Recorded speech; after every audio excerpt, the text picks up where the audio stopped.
Shalom, shalom, peuple de Dieu. Nous sommes très heureux de vous savoir votre nombreux pour nous suivre. Nous avons vu la fois passée la marche dans le désert et aujourd'hui nous sommes là avec un autre sujet.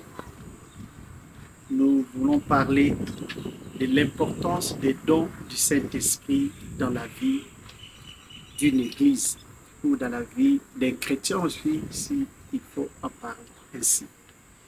Avant que nous puissions aborder notre sujet du jour, on va prier d'abord.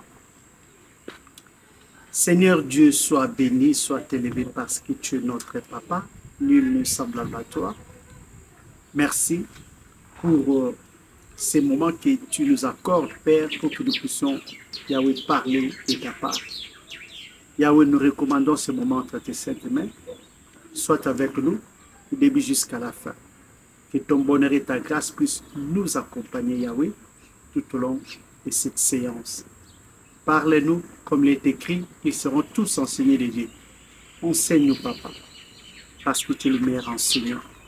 Révèle-nous ta pensée, révèle-nous ton plan concernant l'importance des dons du Saint-Esprit dans la vie d'une église.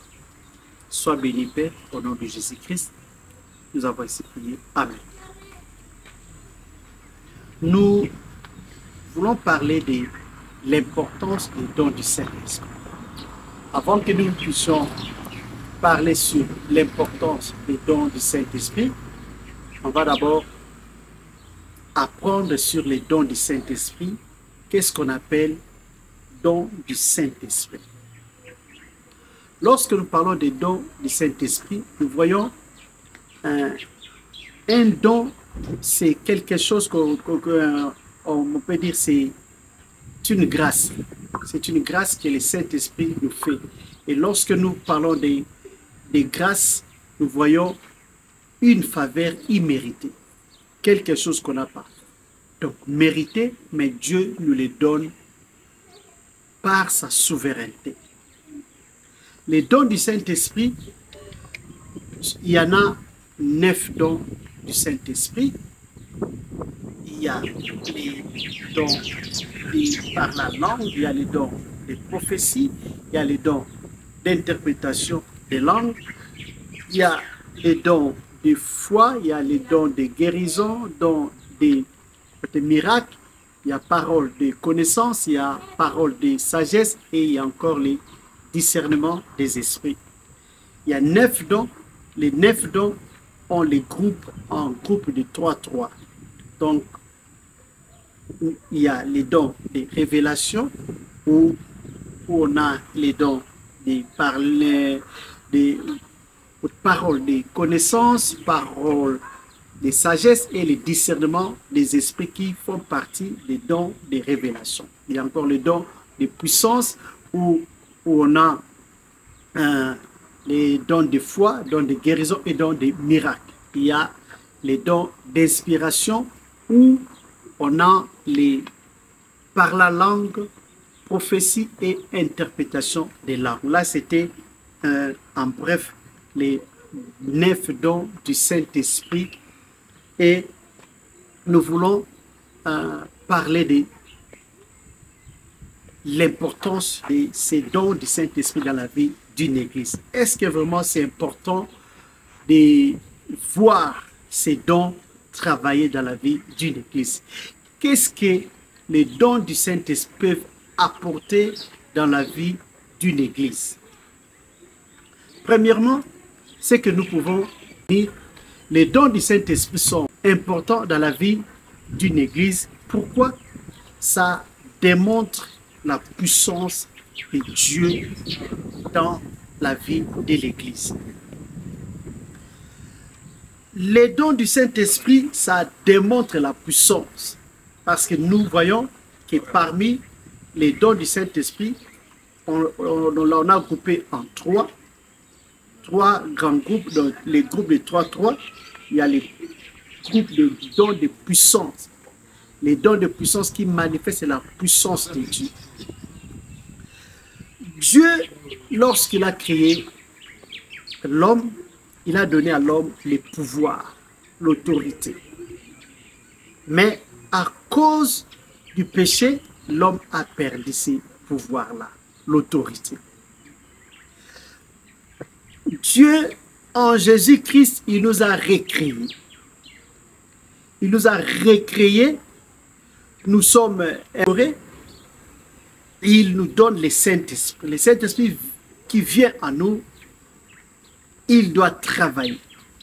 Et pour travailler, il doit manifester par les dons du Saint-Esprit. Donc les dons du Saint-Esprit, ils sont là en nous pour démontrer la puissance de Dieu. Une église puissante, une église forte, doit manifester les dons du Saint-Esprit. Parce que sans les dons du Saint-Esprit, dans l'église, les diables, les sorciers peuvent s'aventurer dans l'église. Mais lorsque les dons du Saint-Esprit sont là, en train de travailler, nous serons à mesure de résister au diable. Nous serons à mesure de résister aux sorciers avec la puissance du Saint-Esprit. Par exemple, nous avons les dons de puissance. Les dons de puissance parce qu'ils démontrent la puissance de Dieu. Une personne peut être malade, qui veut voir la main de Dieu. Et avec les dons de guérison, on va prier pour cette personne-là. Avec la puissance du Saint-Esprit, cette personne-là sera guérie. Et le monde va voir que notre Dieu est un Dieu qui a la puissance. Il est capable de guérir. Donc, l'importance des dons du Saint-Esprit dans la vie d'une église, ça démontre la puissance de Dieu. Lorsque nous prenons par exemple le livre des Actes des Apôtres, chapitre 8, verset 5, on descend un peu. Là, on nous parle de l'histoire d'un homme qui est allé à Samarie. On nous dit, Philippe était descendu à Samarie. Et là-bas, il a prêché et il a prié pour les gens. Les gens étaient guéris. Il y avait des miracles. Et vous allez voir même qu'il y avait un magicien qui était là, du nom de Simon. Ce magicien-là, il lui aussi faisait des miracles. Ils étonnaient les gens. Mais lorsqu'il a rencontré Philippe, les gens ont vu Philippe en train de prêcher la façon que Dieu utilisait Philippe. La Bible nous dit, même les magiciens ont abandonné la magie pour suivre Jésus-Christ. Il s'est même fait baptiser. Lorsque nous lisons par exemple le verset 13, Actes chapitre 8, verset 13. Simon lui-même crut et après avoir été baptisé, il ne quittait plus Philippe. Et il voyait avec étonnement les miracles et les grands prodiges qui s'opéraient.